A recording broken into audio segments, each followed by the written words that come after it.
Can we start with your reflections of Robert Walls, if you wouldn't mind, Chris? You've just said that you've known that for a while, so it was a shock. What are your recollections? So, Wolsey was the first coach that Nigel Lappin and I ever had as professional footballers. We went up as 17-year-olds to the fledgling Brisbane Bears, who had done it tough for a few years already. I think the club came into existence in and around 87, I'm going to say. So we went up in 93, and all the people that have had success at the Brisbane Bears, Lions, and the Fitzroy people that came across in time, all reflect back on that time as really formative for the future success. And the key person in that was Robert Walls.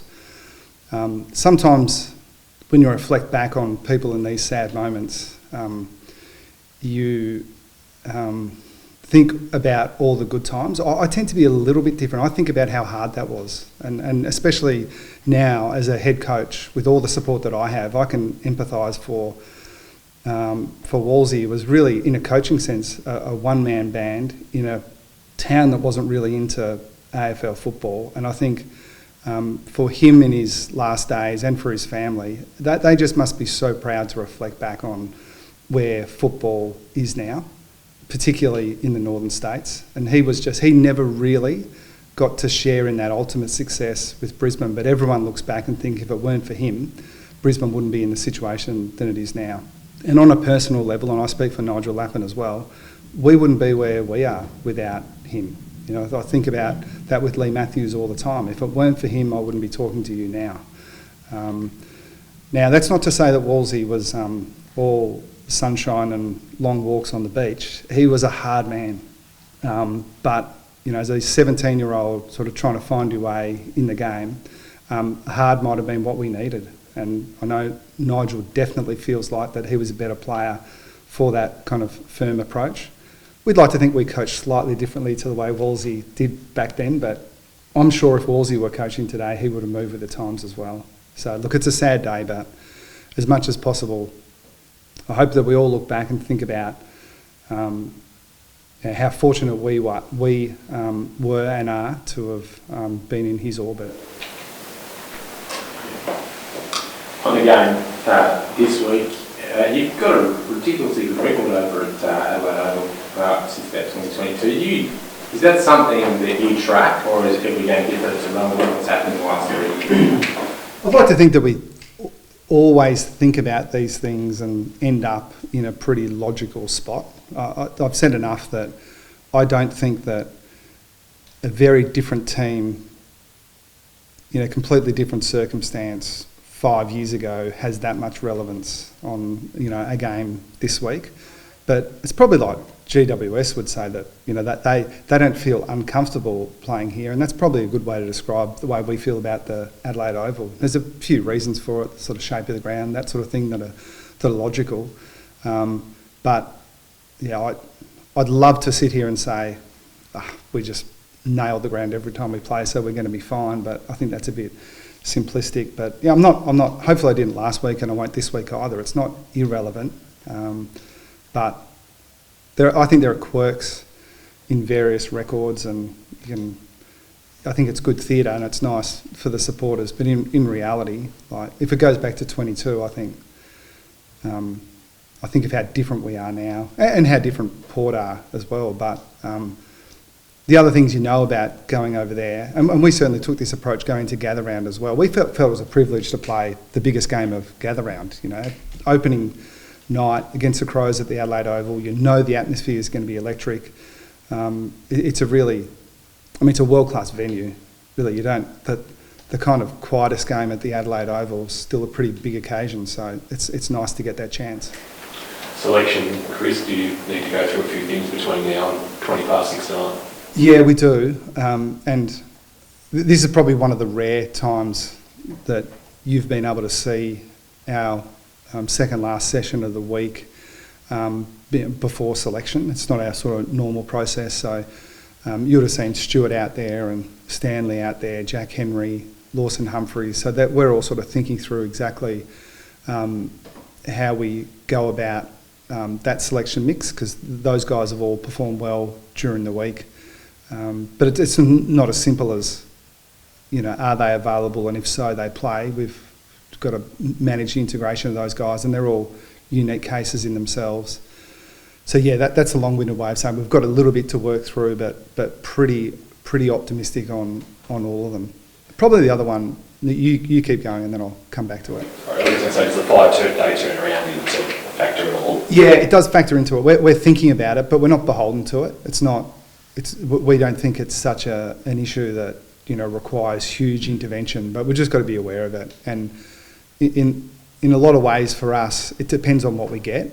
So we don't think that it's a situation where weeks out we were going to be really proactive in our management plan. It's more a matter of sort of seeing how we come off this game and sort of working out the condition of guys. But again, the short breaks have tended not to worry us too much. We've got enough confidence in our program that we'll be in good enough shape to play well off that break. Was there another play you were going to mention there? Sorry. Yeah, so I was just going to reference especially because you got a chance to see it.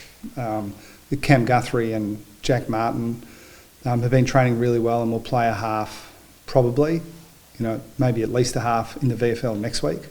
So we feel as if we've got an influx of players coming quickly. So Jack and Cam Guthrie have obviously been out for a long while and been really cautious with them, but they're just ready to play some footy now, so that's exciting for us. And Mitch Nevitt will likely play in that game as well. So in addition to the 4 that we're talking about as possibilities for this week, we think we've got another 3 that could come quite quickly as well. And when that gets up towards a third of your team, that's significant. I guess the last two games have been kind of classified outside as games of kind of the season or the year with Collingwood and then the Giants. And you mentioned, I think last week, obviously coming down off of that high of the Collingwood game. Is there a similar kind of feeling in terms of coming off of this Giants game, and then could we see another game of the year potentially with this Port game as well? Oh, hopefully not. They take years off my life, it feels like. But it is. I mean, it's the other way of looking at it is it's great to be a part of those games. Generally, I hope it means that you're a good enough team to be considered in those sort of conversations. I mean, I'm not really aware of them, but I guess just by the nature, you win a game with a kick after the siren, and we effectively lost the game with some shots that could have got us a result. So the closeness of the game meant that they were probably watchable. But I thought they were pretty high quality games as well. I think it would be a reasonable assessment, at least our observation of the opposition, to say that, yeah, they were high quality games because of the calibre of the opposition. And I think Port have shown that capacity as well. It's a little bit hard to get a gauge on them this year. But the most recent bit that I've had a look at was the Hawthorn game. The first half was pretty dominant. Sort of seen it before, to be honest. They played us, I'm going to say it was roughly this time last year, down here, and were pretty hot for a half. Yeah, we're aware of what they can do. This might be very neat for your kind of isolated incidences, but I was watching a video on AFL.com with Matthew Lloyd kind of breaking down some plays from the Giants game. And then, if I quote it, there was the tackle from Jeremy Cameron, labelled kind of soft, weak effort, and then some other ones as well, sort of pressure, not on the ball. Is that, I guess, what would your take be on that kind of quote? But also, is that something that you guys address in terms of some parts of your game of bringing that intense pressure at all? Yeah, I think the best teams in the comp are almost always really good pressure teams, but I think across the season, the bit that's a bit hard to work out is that it seems to fluctuate on occasions, and I think the takeaway from that is that it's difficult, and these things are finely run things. The Giants in particular are really dynamic off half-back and use the ball, and it's kind of like if you pressure them really well, that looks ordinary. If you're just a little bit off, or they're just a little bit too agile for you in the moment, then they're really dangerous, and the opposite's true, that you sort of get criticised for your pressure. I'm only tongue-in-cheek here, because I'm really careful to make sure I've seen these things before I comment on it, but I regard him as a friend. Now, I'm not going to go back and watch his stuff, because key forwards and ex-key forwards talking about pressure, I find humorous. But Lloyd, you take that in the spirit that it's intended. But Jeremy Cameron's soft, I've never heard that one before. That's new. Aside from Jeremy's intent, is there other things you can take from the game on the weekend? With that now, 3-4 days in the rearview mirror, I mean, it's obviously a loss, it was a close one. Is there things that you looked at and you're willing to share that you can improve on that you didn't execute as well on the weekend? Yeah, so there's the really obvious parts. I'm not sure that I explained this well enough post-game, but I think I explained that we gave ourselves a chance to win, but sometimes of all the nuance that we dig into, we don't miss it, but then it's hard to coach this stuff. But we had 31 shots and 3 or 4 out on the full. Like the execution in the moment, to convert. It's not. We thought we played poorly early, but really dominated the game. Even more so on reflection in the last sort of 3 and a bit quarters, and more than had our chances to win. So over time, if that's how games are played, you're going to win more games, than you lose, clearly.